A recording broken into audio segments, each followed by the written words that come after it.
Everyone, welcome back to यूपीडिया job updates and preparation. So guys, आज हम cover करने वाले एक बहुत ही अच्छी notification. If you aspiring that if you want to pursue your career in Indian army, so it's going to be a very good opportunity for all of you.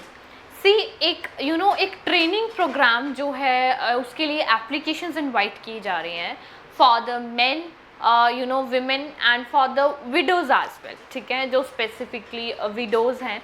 और ये जो किस department, that is technical, non technical, also in engineering background only, ठीक है। सिर्फ engineering background वाले जो candidates रहेंगे वही इसके लिए एलिजिबल रहने वाले हैं।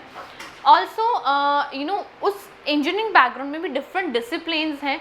सो अगर आपने उसमें अपनी ग्रेजुएशन की है, पोस्ट ग्रेजुएशन की है, also if you are final year student, so आप उसके लिए एलिजिबल रहने वाले। और जो ट्रेनिंग है ये नेक्स्ट ईयर होने वाली है, like that commencement in the next year 2025। सो उसके लिए ये रहने वाला है आपका बेसिकली, ठीक है। So let's have a look on the screen. See, this is applications are invited eligible unmarried male and unmarried female, also widows of Indian armed forces, defence personnel, ठीक है, जो ऑलरेडी इंडियन आर्मी में personnel थे as a staff और employ और like that. So उनके behalf पे आप कह सकते हो जो विडोज़ हैं उनके लिए भी बहुत अच्छी अपॉर्चुनिटी रहने वाली है। So this is the eligibility कि एक पर्सन को कहाँ से बिलोंग करना चाहिए for the that is citizen of India और like that, Pakistan, Burma, like that, ठीक है। अगर हम एज लिमिट की बात करें, see check it out, for ऐसे शॉर्ट सर्विस कमीशन है ये, not a staff selection commission नहीं है। It is based of Indian army के जो एज पर द रेगुलेशंस जो हैं। 64 मेन इन एसएसटी, 35 वुमेन, तो ये इनकी पोस्ट है, वैकेंसीज है, number of vacancies. 20 to 27 years तक के जो कैंडिडेट्स हैं वो इसके लिए एलिजिबल रहने वाले हैं, राइट। वेयर एज जो आपके विडोज़ जो कैंडिडेट हैं इंडियन आर्म फोर्सेस के, जो विडोज़ हैं, जो फीमेल्स हैं, आप कह सकते हो दैट इज़ उनकी जो एज लिमिट है वो मैक्सिमम 35 ईयर्स एज तक होनी चाहिए, ठीक है। ऑल्सो आपका जो नेम है, आपकी डेट ऑफ बर्थ है, वो सब कुछ जो है आपके 10th के जो डॉक्यूमेंट्स है, that is a matriculation certificate और लाइक दैट, सो उसके बिहाफ पे ही वो काउंट की जाएगी, ठीक है। अगर हम एजुकेशनल क्वालिफिकेशन की बात करें, just have a look here, candidates who have passed the requisite engineering degree course or are in the final year of engineering degree course are eligible to apply, candidates studying in the final year of, ठीक है। PCTA pre commissioning training academy, जो आपको pre commissioning training academy जो है ये training आपको provide कर रही है specifically for the Indian army as for the different post.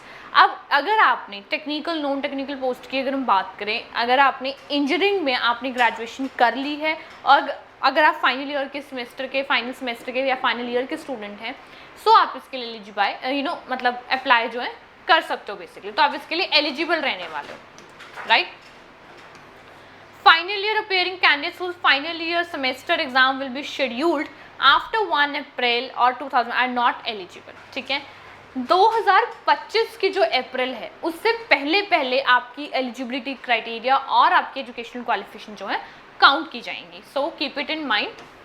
Also for induction to pre commissioning training academy after final selection the minimum educational qualification BE and BTech degree in the engineering streams notified or like that, ठीक है। To become eligible for induction or into SSC Tech Men course and whereas like widow that part आ गया, जैसे pre-commissioner training academy candidates studying in final year of engineering required to submit proof। See, वैसे तो अगर आपने अपनी graduation कर ली है तो भी आपको अपने डॉक्यूमेंट्स तो असिस्ट करने पड़ेंगे। ऑल्सो अगर आप फाइनल ईयर परस्यू कर रहे होगे और तब भी आप उसके लिए अप्लाई करना चाहते हो for the pre commissioning training academy में, सो आपको अपने प्रूफ देने होंगे डॉक्यूमेंटेशन के बिहाफ पे, राइट। ऑल्सो जो आपकी जो स्पेसिफिकली अनमैरिड मेल और फीमेल हैं, जो 20 to 27 ईयर्स के जो कैंडिडेट्स के लिए अप्लाई कर सकते हैं, उनका स्टिल है कि आप किसी भी मतलब आपको इंजीनियरिंग बैकग्राउंड में ही होना चाहिए, जैसे टेक्निकल और नॉन टेक्निकल। वेयर एज जो विडोज कैंडिडेट्स हैं वो किसी भी ग्रेजुएशन मतलब किसी भी डिसिप्लिन में ग्रेजुएट्स हैं, that is also eligible. Also अगर उनके पास टेक्निकल की अगर मैं बात करूँ तो उनके पास भी एक इंजीनियरिंग स्ट्रीम में जो है डिग्री होनी चाहिए, राइट। मतलब there are two things, technical and non technical, और ऑल्सो वही जो है वीडियोज़ जो कैंडिडेट्स हैं उनमें और अनदर जो कैंडिडेट्स हैं उनमें जो है वो वेरिएशन करती है, ठीक है।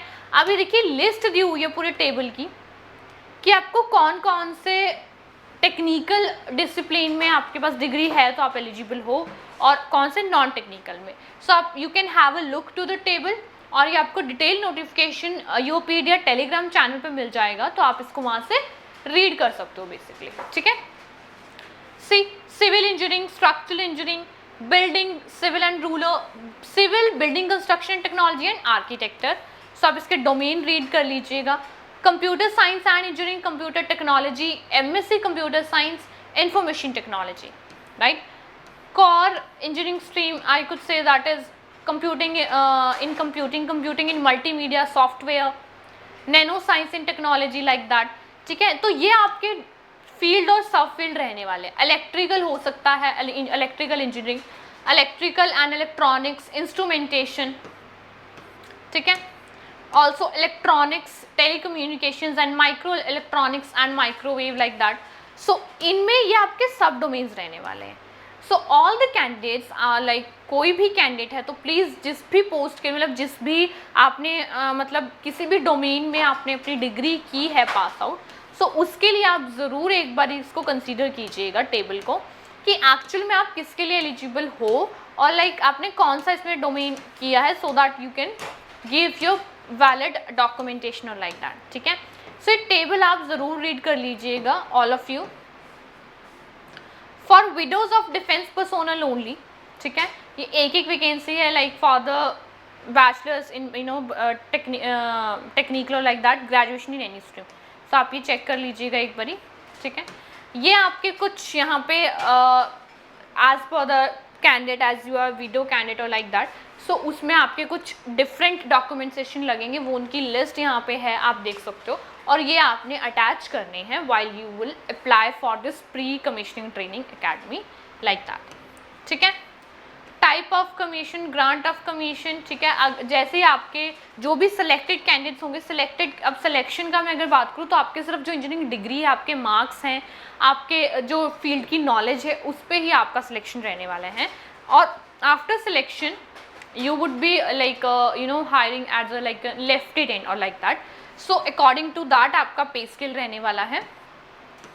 ट्रेनिंग आप देख लीजिए 49 वीक्स की जो है आपकी ट्रेनिंग रहने वाली है, स्ट्रीम वाइज आपको प्रॉपरली चेक किया जाएगा एंड ऑल दैट, ठीक है। Candidates will neither be allowed to marry during the period of training और लाइक दैट। सो ये उन कैंडिडेट्स के लिए हैं जो लाइक अनमैरिड हैं, so kindly check it accordingly, ठीक है। ये कुछ जर्नल इंस्ट्रक्शंस हैं, इनको आप एक बार प्लीज़ रीड कर लीजिएगा। Suitability to retain short service commission, if an officer is reported upon within a period of 6 months from the date of confirmation of short service commission as unsuitable to retain, his और her commission may be terminated at any time, ठीक है। क्योंकि आपका जो ये है ये Indian army का रहने वाला है, pre commissioning training academy and all that, आपकी ट्रेनिंग उसमें रहने वाली है। So you should be little careful, careful about these thing, ठीक है।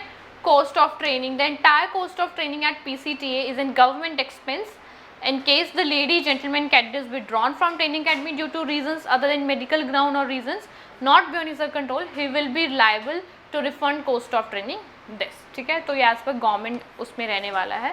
ये आप अपना टर्म्स एंड कंडीशंस और सर्विसेज आप देख लीजिए, ये आप इसको रीड कर लीजिएगा एक बारी।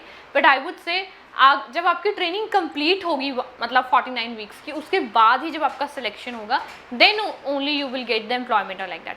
But it's a good thing if you want to pursue your career in that field, right, that is Indian army. और आपको प्री कमीशनिंग ट्रेनिंग अकेडमी जो है उसके लिए ट्रेनिंग प्रोवाइड कर रही है for the 49 weeks for the widow candidates as well for the unmarried men and women जो कैंडिडेट्स आपके रहने वाले basically. So if you wish to, you can apply for the post. It's like apply for this training or like that, and after that you would be considered the full time like as a proper serviceman in the Indian Army. So all the very best for this post.